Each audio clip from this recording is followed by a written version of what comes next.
Game Music Festival. Jedyny festiwal poświęcony muzyce z gier. 2 dni, 2 koncerty. Światowa premiera muzyki z Baldur's Gate 3, a do tego Divinity Original Sin 2, Bastion, Transistor, Pyre, Hades. Muzyka z legendarnych gier na żywo. Ponadto warsztaty i prelekcje prowadzone przez najlepszych kompozytorów i realizatorów dźwięku. 3. edycja Game Music Festival. 16 i 17 października w Narodowym Forum Muzyki we Wrocławiu. Wydarzenie będzie także transmitowane online.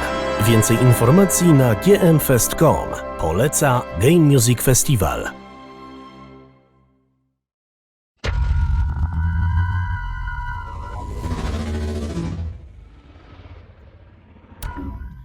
Hello, everyone. My name is Garry Schyman, and I'm happy to be a part of Digital Dragons this year. And I'm going to talk about scoring for video games, really an introduction to scoring for video games. A little bit about my experience. I live in Los Angeles, lived here my whole life. I went to the University of Southern California. I studied music composition. And when I graduated, I was very lucky to almost immediately, literally within months of graduating, I got a job working for Mike Post and Pete Carpenter. They were a very successful team of television composers. And they're doing TV shows like The A-Team, Magnum P.I., Greatest American Hero. And they had a huge volume of music to write each week. So they hired a few ghosts, and I was one of them. And basically a ghost just means someone who doesn't get screen credit, but is writing quite a bit of music for a show, usually television, because television schedules are so tight. Let me turn that off. Television schedules are so tight. So it was a fabulous experience. It was the pre-digital age, meaning I basically was writing paper and pencil. Someone would come and pick up the scores once a week. Copyists would create parts. We'd show up at a recording session. There was really only one way to record music in those days, which is an analog recording, and then it went on television within a day or two, and then you spotted the next show and started working on that one. And it was really, for a composer starting his career, it was a fantastic opportunity just to write lots of music, to get recorded by orchestras, and to hear your music, to become a better orchestrator, to really just hone your skills. And so that was my introduction into the industry. So I continued with my own career in film, TV, scoring. Video games were not particularly important from my aspect as a composer in the 80s or 90s, because I was not writing. There was a number of composers who wrote some ingenious scores, usually MIDI triggering an in-game synth engine, but that was not the way I composed. I was more of a traditional composer. But in the early 90s, a friend of mine was working at Philips Interactive. They had this CDI technology. And CDI, the cool thing about CDI was it permitted you to record music traditionally, convert it to a digital format, and include it in the game.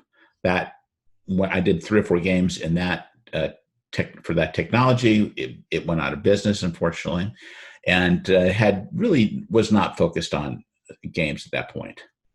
However, in 2004, I had an agent who sent my resume over to THQ.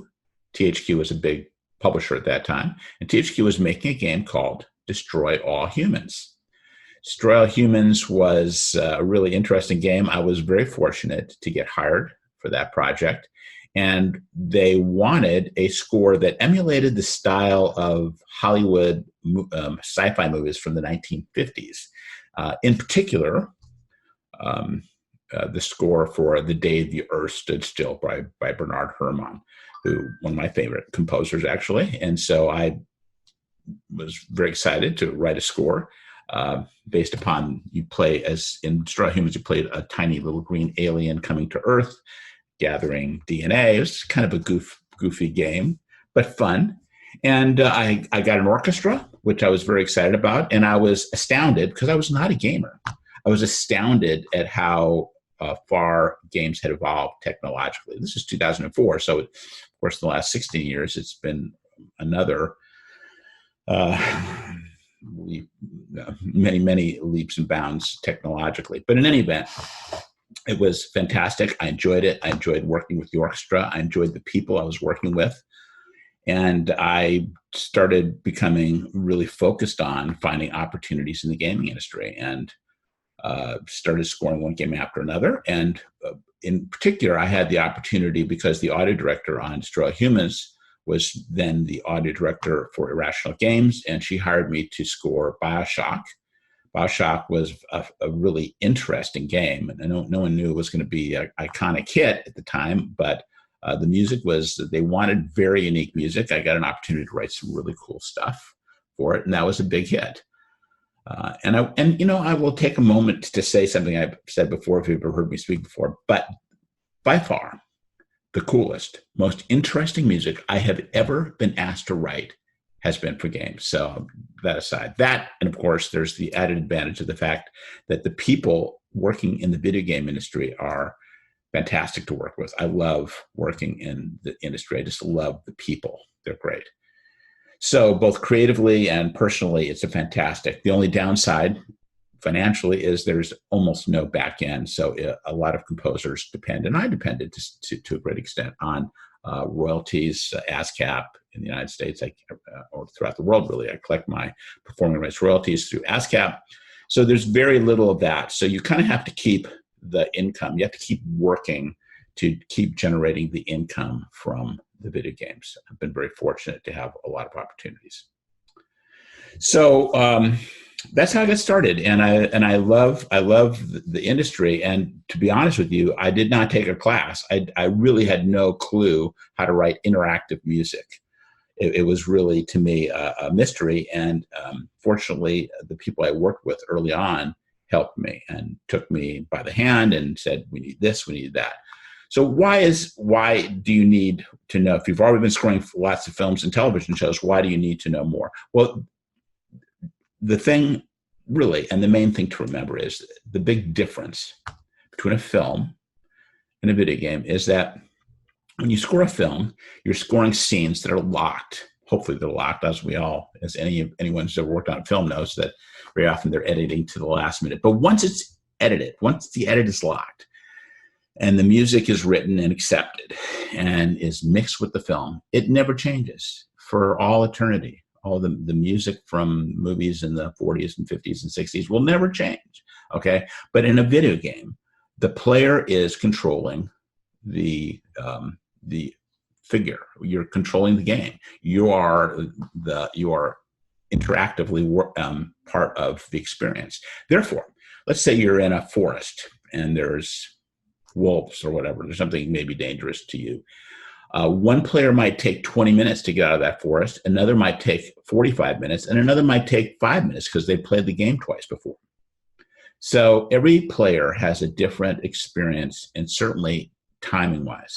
So that is a critical difference. And the simplest way, the most obvious way perhaps, is to simply loop the music. What is a loop? A loop is if you are familiar, if you're a composer or a musician of some kind and you're listening to this, then you know that a loop is essentially a repeat in classical music.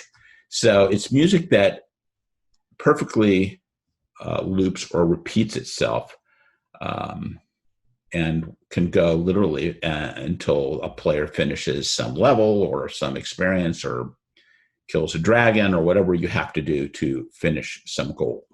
Or it can play for a while and just simply go out. These are all decisions made usually by an audio director. Now, I am what's called a contracted composer. There's in-house composers, people who work for the studio, for the gaming developer, and then there's third-party contracted composers, and that's been my experience as a contracted composer. That means that I really have never been involved in actually implementing audio in a game. Some composers, however, are in-house, and they are tasked with not only writing the music, but also implementing audio, recording dialogue, sound effects, and implementing them all using software or middleware. A couple of the most famous are Wise and Fmod. Worth downloading, by the way. They are free to download and to use, because their business model is not selling them to young composers and audio professionals. It's licensing it to the developers to use with their games. In any event, so I don't ultimately determine as a contracted composer how the music is implemented in the game. Someone, usually an audio director or sometimes a music director, will inform me what they need. We want a 2-minute looping cue, and here's some visual element to inspire you. And in fact, I'm going to show you in a moment here a bit of gameplay video that's often provided to the composer. And what essentially they're doing is someone at the studio, at the developer, is playing the game, and they're making a movie file. They're making an MPEG or whatever, a movie file of the gameplay.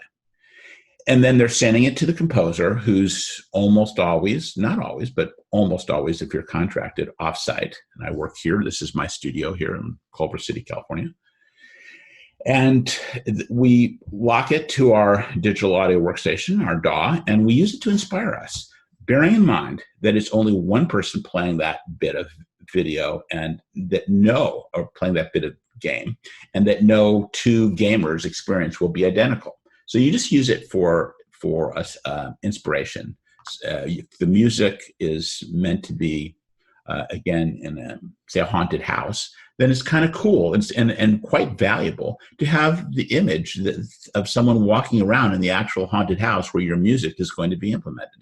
And I'm going to show you a bit of audio here, just so you can see. I'm going to share my screen here.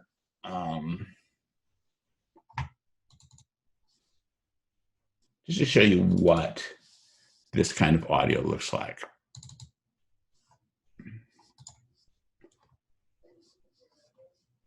Share.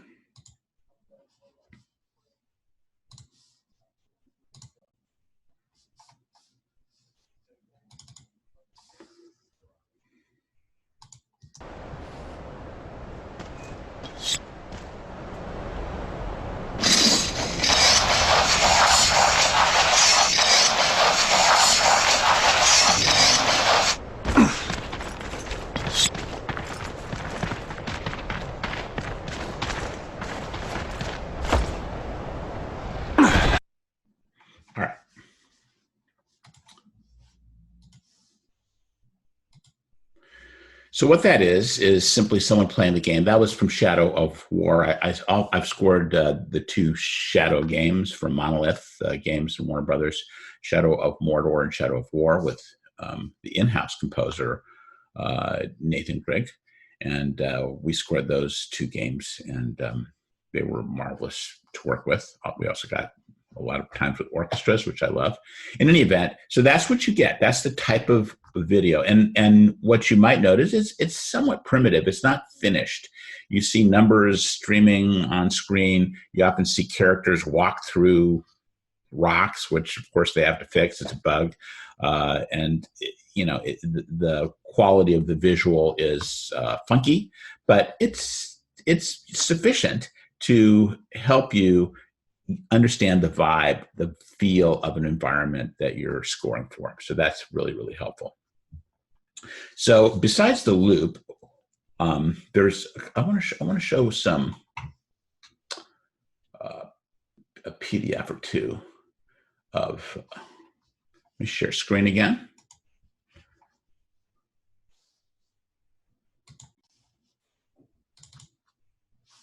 So here's just a simple loop, or just a diagram of a simple loop. So you can imagine a piece of music that just loops sort of indefinitely.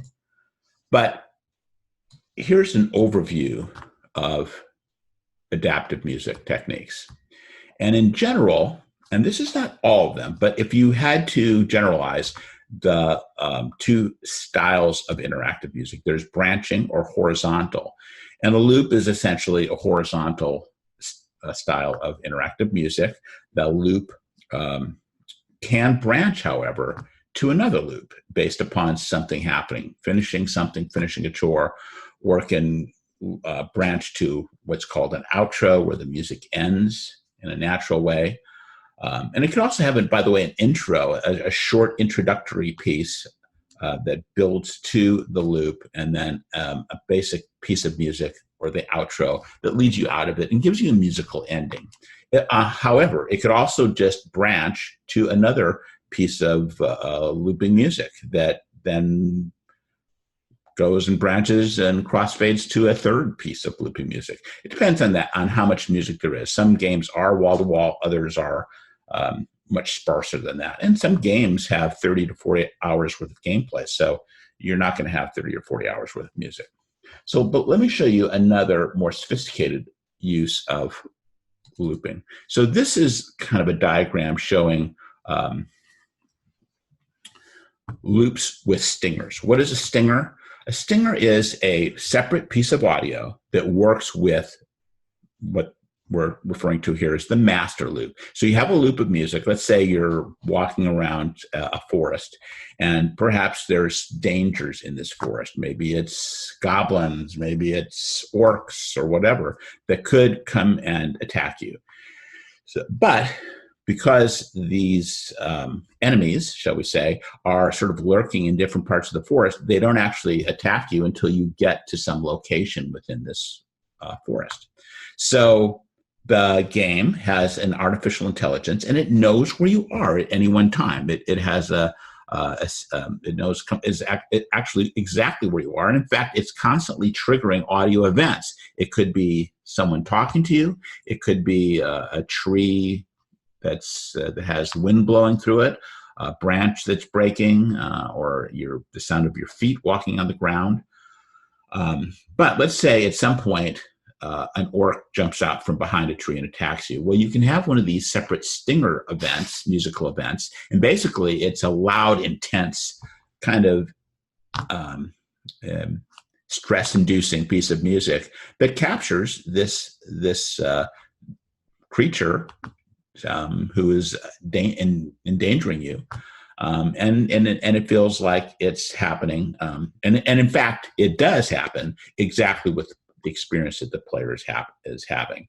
So these various stingers are recorded as separate wave files. You record the master loop, and then you record a number of stingers. It could be 1, 2, maybe 6, 7, 8 different stingers. And all of these are event-driven.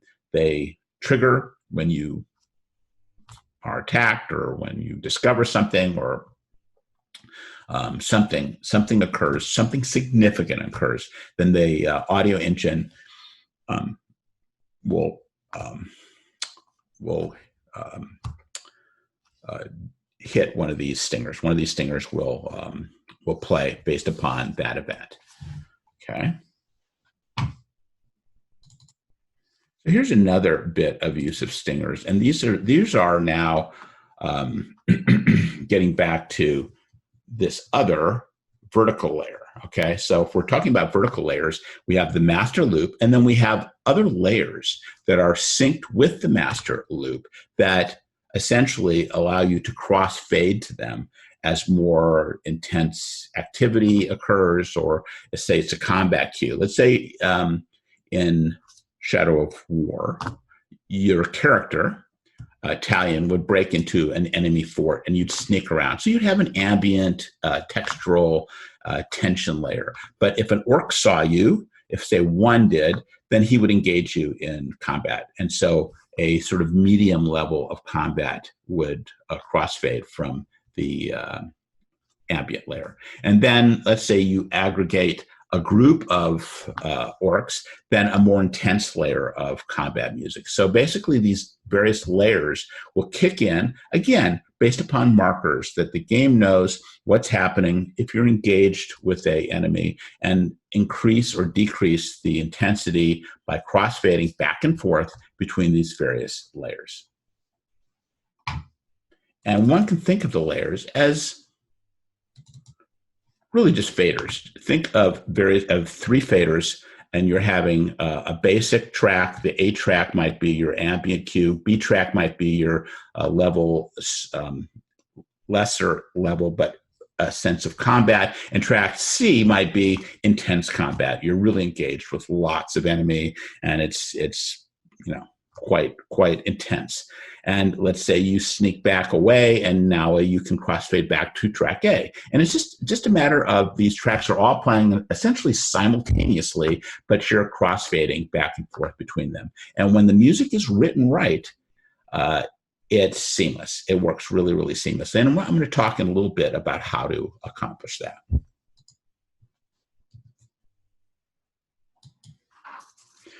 So getting back to the game, I'm going to talk just briefly about some of the control inputs that can trigger music. Well, there can be character location. For instance, if a character is in a location that has a sense of fear or tension, then that would obviously generate a certain style of music. Enemy location or proximity will generate music. And in fact, the music can actually have a game interactive quality here, is where it's essentially informing the player that there's maybe some enemies on the distance in the foreground or coming closer, or, and that could be a valuable aspect of actually game design.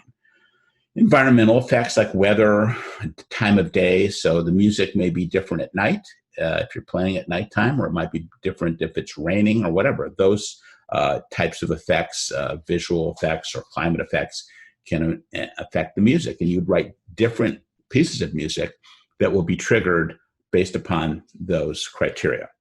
Obviously, the level of suspense, and we just talked about that with layering. The emotion, if there's an emotional moment, and there can be some really beautiful emotional moments in the game.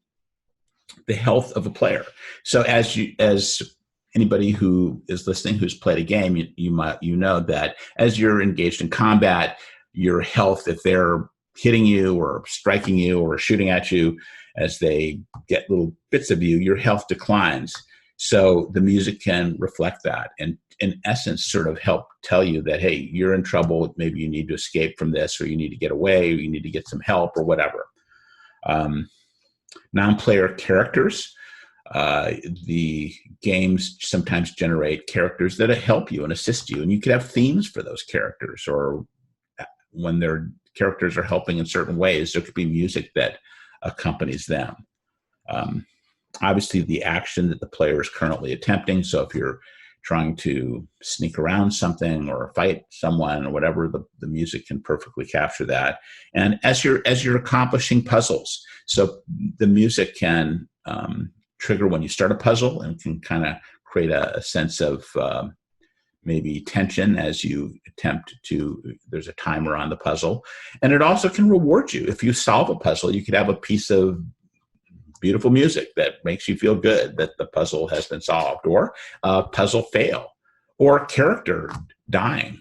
If your character dies, and if you've played a game, and I'm assuming a lot of you have, or maybe all, then you know that if your character dies, there's probably a piece of music or some sound effect that accompanies that event.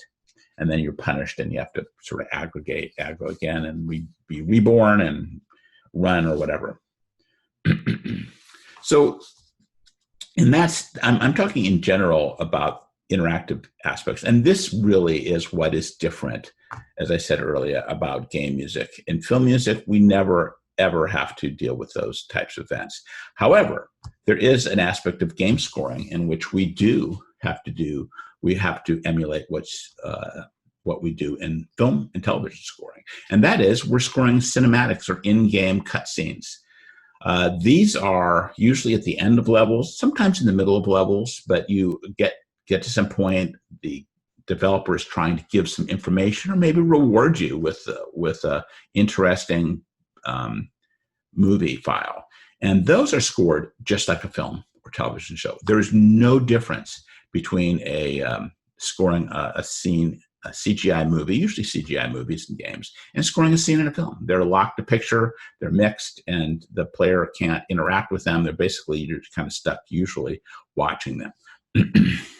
Now I want to show you a really interesting example, I think, that shows sort of a mix of interactive techniques. So I scored a game called Dante's Inferno. Dante's Inferno was a fascinating game, an EA game, which I scored in London at Abbey Road with a fabulous orchestra. And this was a sort of an aggregation of an intro. This cue has 3 elements to it. And I composed it as one piece of music, but the 3 elements was an intro, a loop, and then there's a cinematic that gets scored, perfectly scored. You're basically scoring it just like a film, but they had to work perfectly together. And so what I did was I recorded it in 3 parts. Let me turn that off as well. I'm going to turn my phone off. So the first part was an intro, and intros are short, usually 3 to 10 seconds, no longer than that, at least my experience. Then there is the loop. The loop, in this case, lasted about 60 seconds. And then there was about a 30 to 40 seconds, I don't remember precisely, cinematic, which, and they beautifully are beautifully tied together. You cannot tell when gameplay ends and the cinematic starts. It's quite seamless. And so the music had to be seamless as well. So let me show you, and then I'm going to pull up this video. I'm going to share my screen.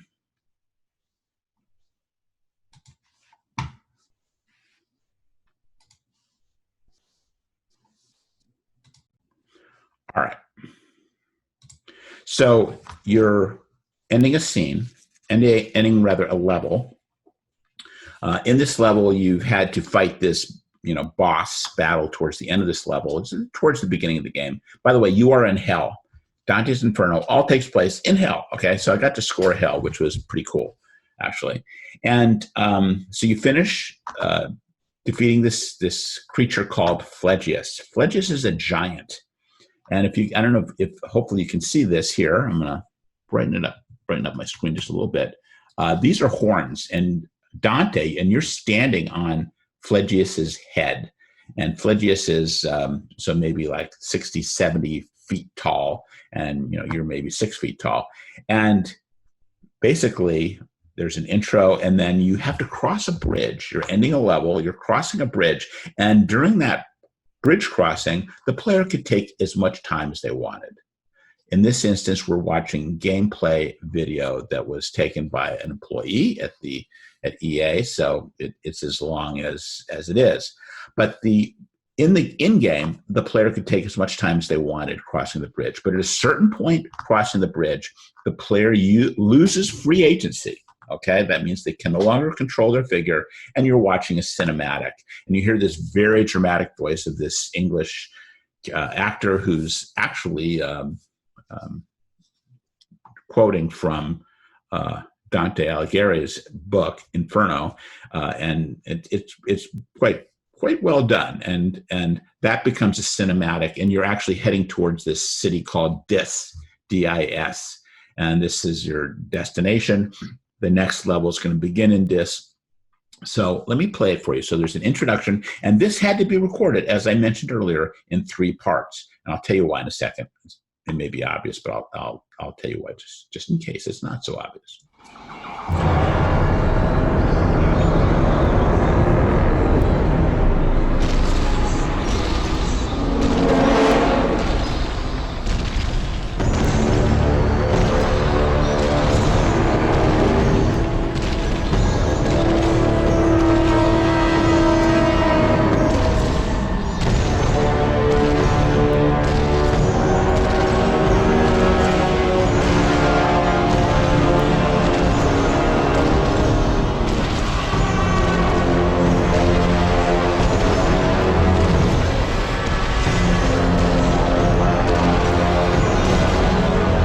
We moved toward the city, secure in our holy cause, and beheld such a fortress.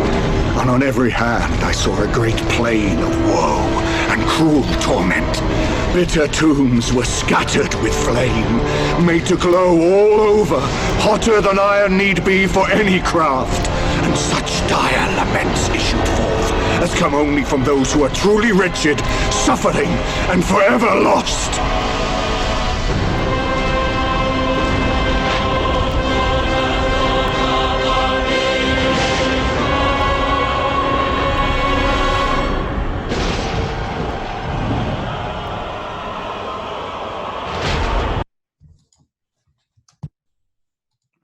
So quite dramatic. And sorry, let me get back here. And so really, the reason obviously that the music had to be recorded in 3 parts is because the only repeating section is the loop. So you have to have, unless you want to hear all 3 parts repeated, you have to have a separate and distinct wave file for each. So there's the intro, and that gets recorded, has its own reverb tail. And then you have the loop, and that gets recorded once, although it will loop on itself. I'm going to show you how to loop in just a moment. And then there's the cinematic score. And again, if you piece them together after recording them, they will sound like one single piece of music that makes sense musically. But the important thing is that if you're recording it with an orchestra, you have to have 2 bars gap between each section so that the reverb tail can die away. All right. So now I'm going to show you an example of looping, simple looping. Even though it may seem obvious, there are a couple things you need to know about it that I didn't know until someone showed me. So I'm going to share the screen again and hop on Digital Performer, which is my DAW. So this is just a basic loop from a game I scored a few years ago. And let me play the loop for you.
So that's with the cue loops.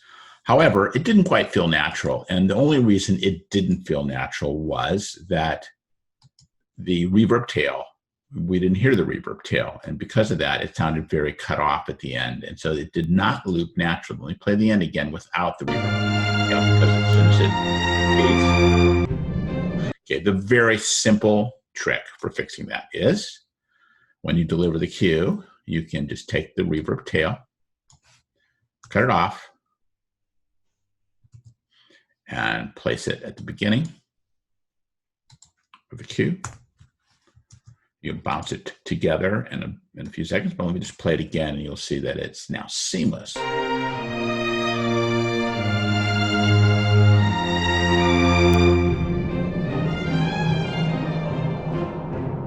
There you go. That's how you seamlessly loop a piece of music. It may not be as important if you're working with certain types of electronic music, but certainly if you're working with orchestral music or music that does have reverb involved in it, if you take the reverb tail out, it does not sound right at the loop point. By the way, there's another little issue. If you take the reverb tail and you bounce it with the beginning of the cue, that's the beginning. You hear the reverb tail. And when you hear the reverb tail without hearing the end of the cue, it also sounds unnatural. So you need to deliver 2 versions of the cue. One without the reverb tail bounced into the beginning, and then one with the reverb tail bounced into the beginning, and then that one can loop indefinitely until you're done with whatever. Couple thoughts about looping, and there's no anything I say. These are sort of generalizations, and there's probably let me end sharing for a second here.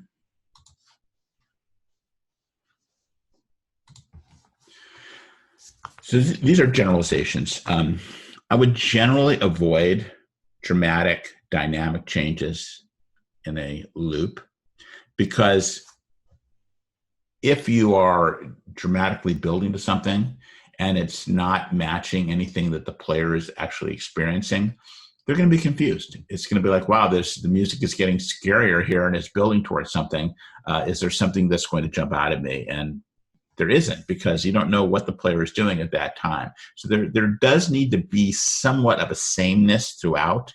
You can't get too dramatic. You can't build too much. You can have subtle builds, but as long as they don't build in such a way as it feels like something's going to jump out at you or something serious is going to occur.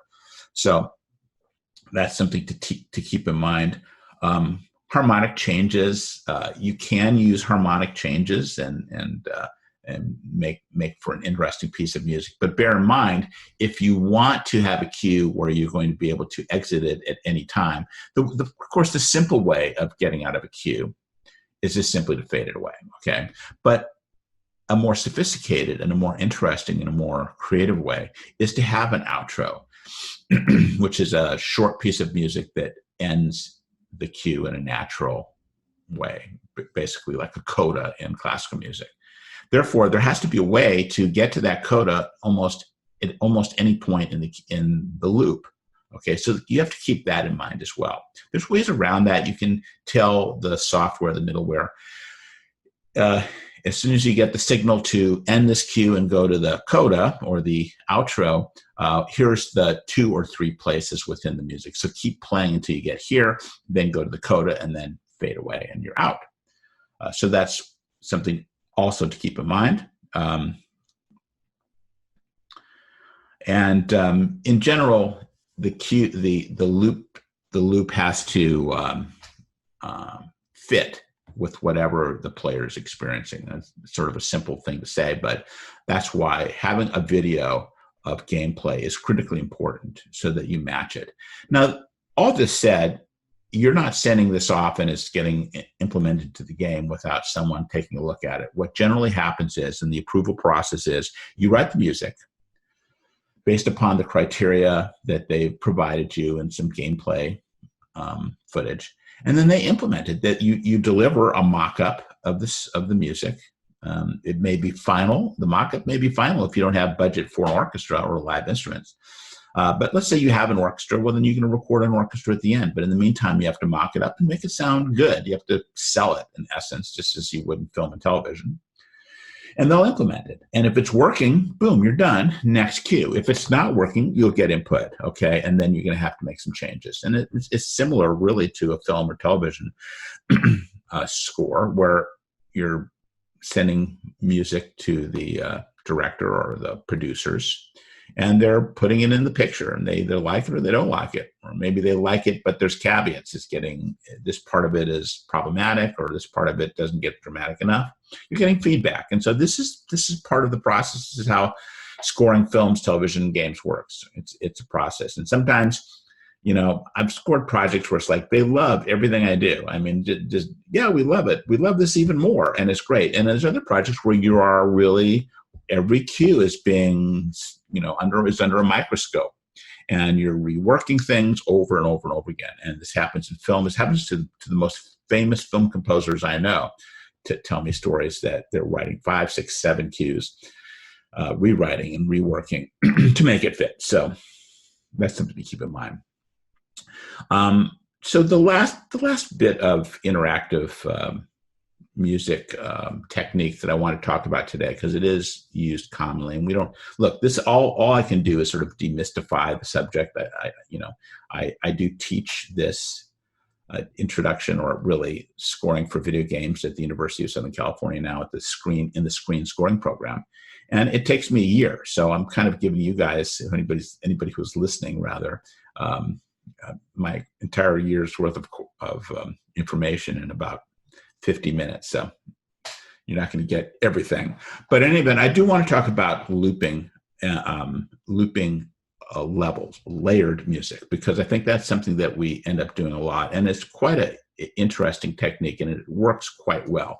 I'm going to go back to Digital Performer, and I'm going to show you a looping cue that I did for a game called Torn.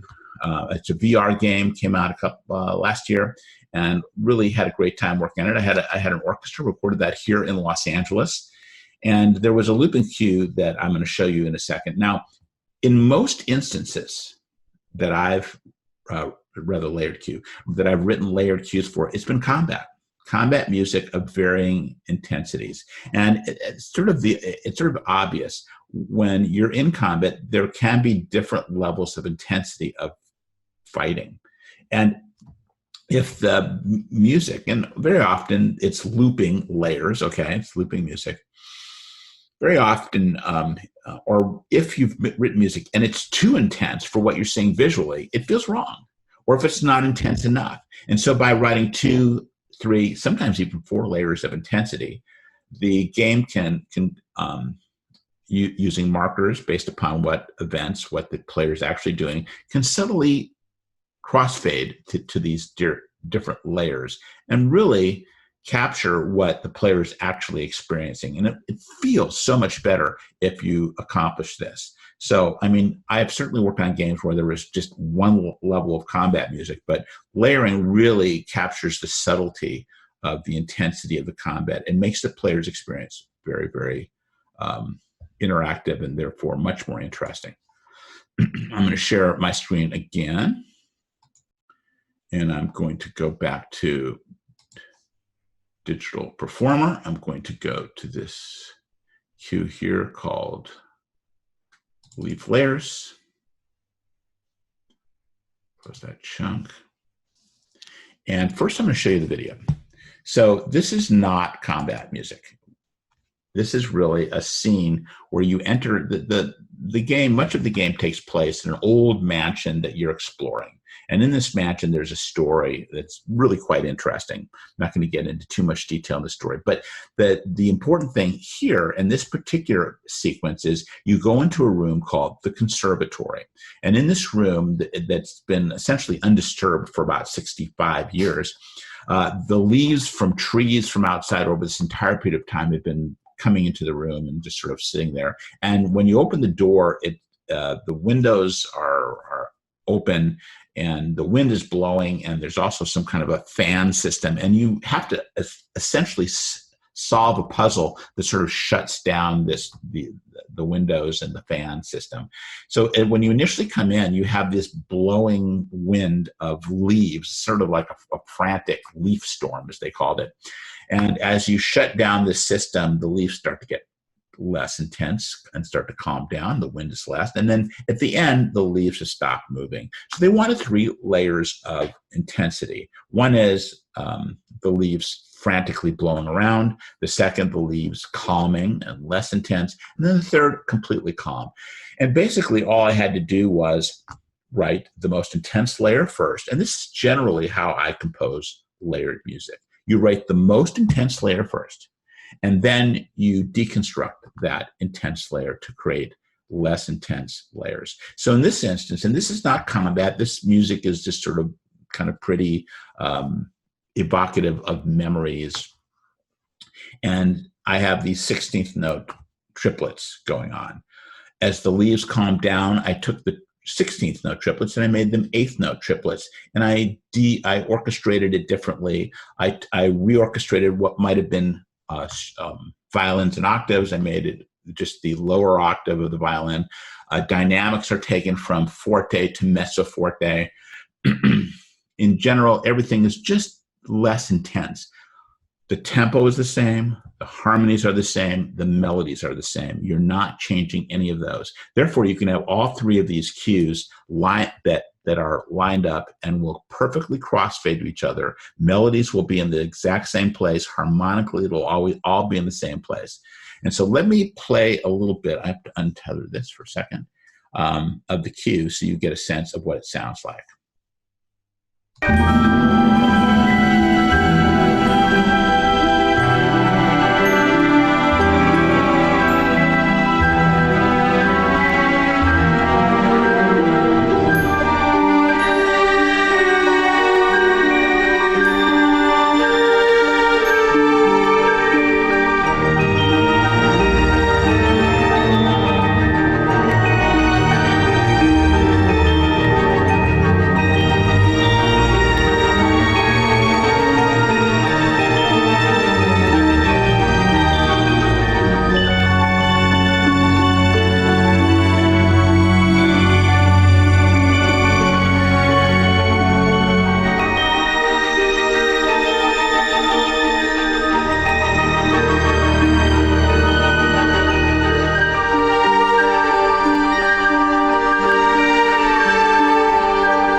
So let me get rid of that.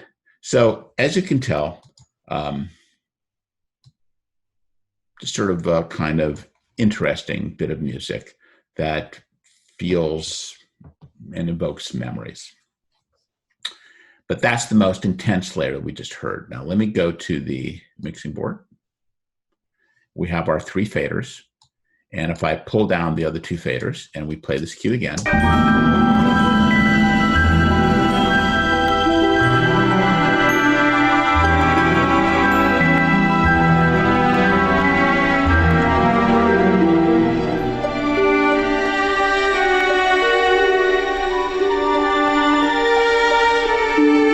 so this is layer 2, less intense, the same music, but just less intense, just subtly different.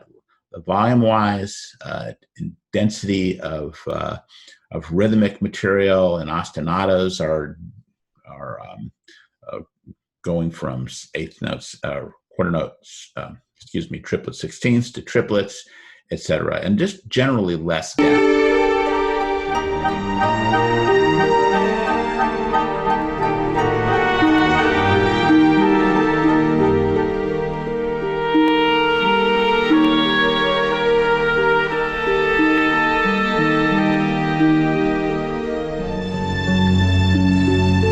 So that's a crossfade to the calmest version of this music. And essentially all of the ostinatos have gone out of the strings and the woodwinds. We still have a little bit of movement in the harp, and harmonically, instead of repeated ostinato chords, we now have sustained chords. So the strings are merely sustaining the harmonies that were outlined previously in the earlier or in the more frantic, intense versions by ostinato figures in the strings and woodwinds. So let me just keep playing it, and I'm going to crossfade back to the more intense versions. And you'll see, though, if I do it slowly enough, it feels quite natural, and it does not feel like you're crossfading to something that feels unnatural. It feels quite natural when done right.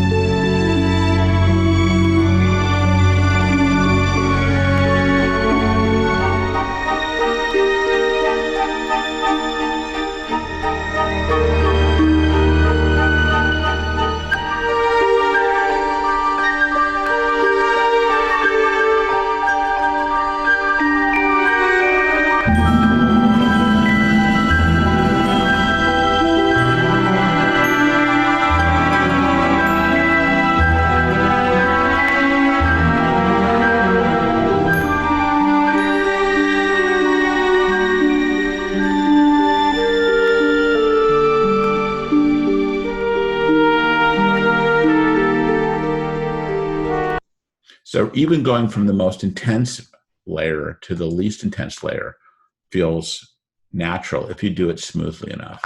So that's the trick of layering. It's really taking the music, writing the most intense version first. Generally speaking, I've done it the other way around. I've written the ambient version and then sort of built on that. I find it generally easier to start with the more intense version first.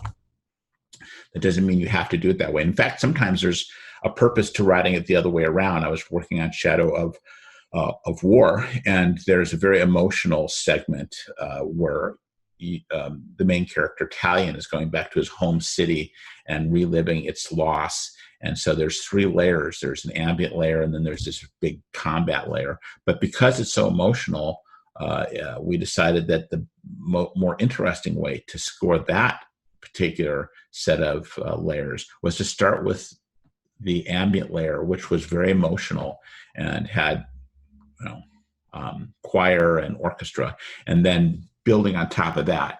And to be honest with you, I don't start thinking about, well, how am I going to take this from this layer to that layer? I usually do it the other way around. I write the thing that I think is appropriate, and then I figure out interesting ways to either make it, in the instance I just described, more intense, or usually I'm writing the most intense version first and then deconstructing it to make less intense versions. And again, tempo doesn't change. Harmonies and melodies do not change, but you're certainly reorchestrating, you're changing rhythms, you're taking dynamics down, you're doing all sorts of techniques, taking sections of the orchestra out. You may take most of the percussion out if it is a percussive combat cue, and maybe re-orchestrating the percussion so that it's much simpler, different types of drums. Again, something strings and octaves may become in a flute solo, okay? Or maybe even the melody goes away. Sometimes in an ambient version, I'll have to add something because there's so much motion going on that when you take out all the ostinato, that you really kind of need some kind of a drone or something to kind of give it some body. But again, harmonically, it should relate to the other layers of that cue. So that essentially, I think, describes layering. In any event, I hope you've enjoyed this. Scoring for games has been, again, as I said earlier, the most fabulous experience for me creatively. I love scoring video games. I think video games are becoming more and more interesting. Just in the 15 years or so I've been scoring them, they've gotten way more interesting. I mean, some of them are not, are sort of retreads, but there's really fabulous things going on creatively in the video game industry. I think the writers are getting better and better. The actors, there's fabulous actors who are recording their parts and roles. The game I'm starting now has really several fabulous Hollywood, well-known screenwriters writing a really interesting script, great actors, performing the various cinematics. And the cinematics, by the way, are usually CGI, but they're recorded in mocap stages, motion capture stages. So real actors are actually performing it, and then, of course, their identities can be changed. Their backgrounds could be anything. They're in a mocap, they're in a studio, but they can be put in a forest or out on a ship at sea, or in outer space. It could be anywhere. So in any event, I consider myself a fantastically lucky composer to have found all these really wonderful creative opportunities in video games. And I hope that any of you who are interested in scoring games finds your opportunity, because if we are composers and we love writing music, and then video games really are an important part of it. I call it the three-legged stool. There's films, television, and video games. And there's other things that are interesting as well, trailer music, production music. But the types of music that I've had the opportunity to write, the video game music has been really spectacularly interesting. And any of you interested, I hope you find the opportunity. Focus on it. Introduce yourself to game developers. You might want to come to the Game Developers Conference, which is once a year, once this COVID thing goes away. Hopefully that's in March of each year in San Francisco generally, but there's game developer conferences all over Europe, or all over the world rather. So really you just need to find a developer who's willing to take a chance on you. And by the way, I've some of my composers, my students at USC are more interested in games than anything else. I say, if you score a film, the director, the creative director of the game might see it and want to hire you. So you just never know what will link you or give you an opportunity to score something. So I say take any of those opportunities and see how your career can unfold. So thank you very much. I hope you've enjoyed this. I hope this has been helpful, and enjoy Digital Dragon. Thank you. Bye-bye.